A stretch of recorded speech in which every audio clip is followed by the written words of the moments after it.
learning, we often picture students in a classroom or lecture hall, books open on their desk, listening intently to a teacher or professor in the front of the room. But in psychology, learning means something else.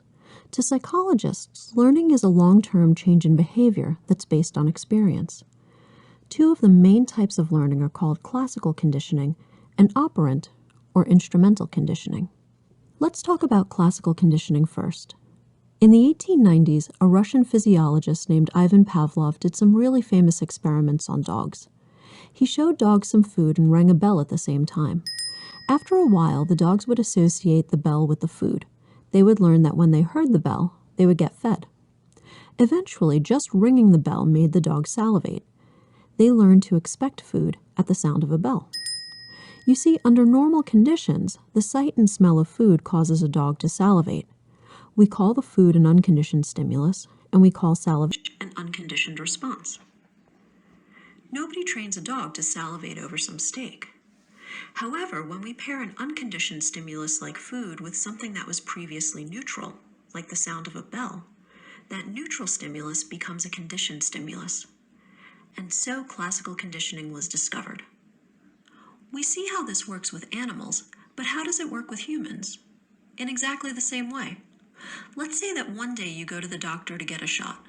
She says, "Don't worry, this won't hurt a bit," and then gives you the most painful shot you've ever had.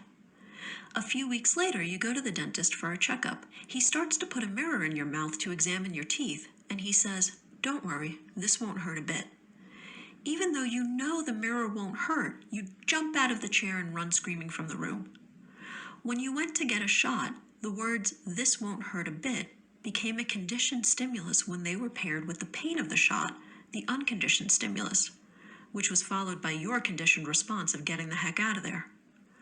Classical conditioning in action.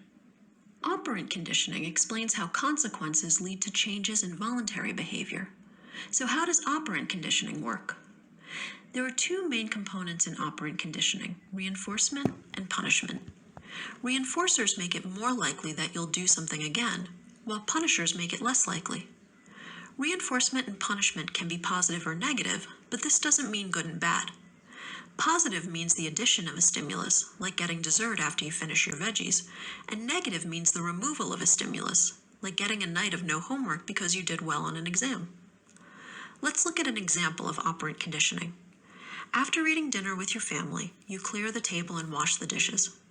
When you're done, your mom gives you a big hug and says, "Thank you for helping me." In this situation, your mom's response is positive reinforcement if it makes you more likely to repeat the operant response, which is to clear the table and wash the dishes. Operant conditioning is everywhere in our daily lives. There aren't many things we do that haven't been influenced at some point by operant conditioning. We even see operant conditioning in some extraordinary situations. One group of scientists showed the power of operant conditioning by teaching pigeons to be art connoisseurs. Using food as a positive reinforcer, scientists have taught pigeons to select paintings by Monet over those by Picasso. When showed works of other artists, scientists observed stimulus generalization as the pigeons chose the Impressionists over the Cubists. Maybe next they'll condition the pigeons to paint their own masterpieces.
psychology studies in the 1920s that would later on be something that would never be forgotten.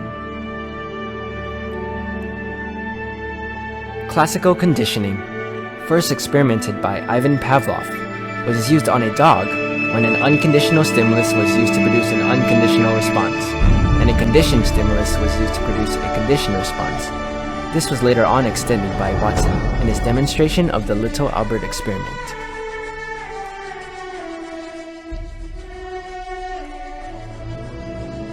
In Watson's experiment, a little baby Albert was used to be conditioned. He was born to a woman who was a nurse in the Harriet Lane Home of Invalid Children. Although raised in a hospital environment, Albert developed normally and was very stable. Ivan Pavlov was indeed able to condition a dog. Could Watson now do the same thing in humans? Now to the actual experiment itself. First off, Watson presented little Albert objects that he was not afraid of. Objects that Albert initially liked. These included fire,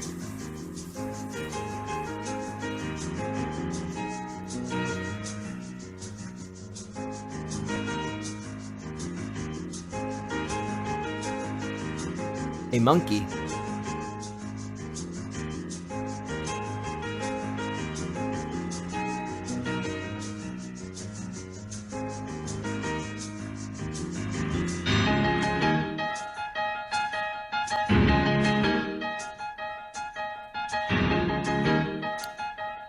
a dog,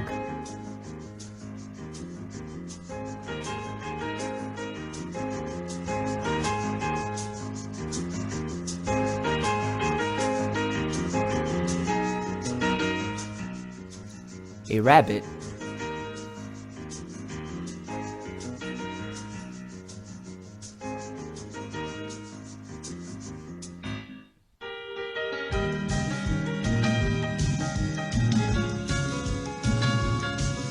and finally, a white rat.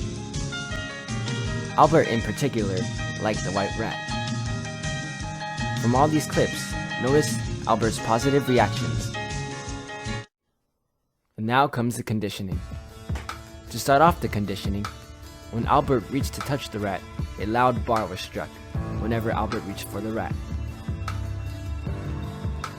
Here, Albert first off fell forward and was startled, but he did not cry yet. But he reached for it for a second time and heard it, and then he started to cry. Watson had indeed conditioned a fear response in little Albert. Albert was then shown a rabbit. He immediately cried and got as far away as possible from it. Then a dog was also brought in. Albert did not cry right away. He was acting cautious, and it was only when the dog came right up to his head that he began to cry and tried to get away from it. After this, a seal fur coat was brought in. Albert turned away from it and was agitated.